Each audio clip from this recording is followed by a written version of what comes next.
எங்களோட wedding anniversary அதுமா இப்படி ஆகும்னு நான் நினச்சி கூட பார்க்கலங்க. என்னாச்சுன்னு சொல்லணுமா? எங்கள் வெட்டிங் ஆனிவர்சரி அதுமா எங்கள் கல்யாண மண்டபத்துக்கே வருவேன்னு நான் நினச்சி கூட பார்க்கலங்க. எப்படியும் வந்து அது மாதிரி மாப்பிள்ளை பொண்ணையும் விஷ் பண்ணிவிட்டு நாங்களும் கொஞ்சம் நேரம் உட்காந்துருந்தோம். சரி போய் சாப்பிட்டுட்டு வந்துடலான்னு சாப்பிட்டுட்டோம், கீழே வந்துட்டோம்.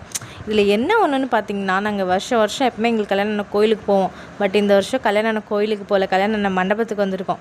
எங்களை மாதிரி எத்தனை பேர் உங்கள் கல்யாண மண்டபத்துக்கோ கோயிலுக்கோ போயிருக்கீங்கன்னு மறக்காமல் கமெண்ட்டில் சொல்லுங்கள். நானும் பார்த்து தெரிஞ்சுக்கிறேன். எங்களுக்கு 3rd இயர் ஆனிவர்சரி விஷ் பண்ணுங்கிறவங்களாம் மறக்காமல் விஷ் பண்ணுங்கள். எங்கள் குட்டி சேட்டையை பாருங்கள், பயங்கர சேட்டையாக தான் இருப்பான் இவன் எப்பயுமே. இப்பயும் கொஞ்சம் சேட்டை தான்.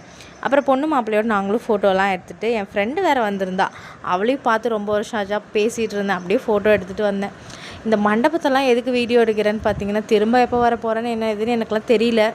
சரி இப்போ தான் வந்திருக்கோம்ல, வீடியோலாம் எடுத்துக்கலாம்னு சொல்லிட்டு வீடியோலாம் எடுத்து அப்படியே பார்த்துட்டு இருந்தேன். ரொம்பவே நல்லா இருந்தது. அது மட்டும் இல்லை, என்னோடய சேனல் பிடிச்சிருந்தா மறக்காமல் சப்ஸ்கிரைப் பண்ணிக்கோங்க. டாடா bye bye, love you all.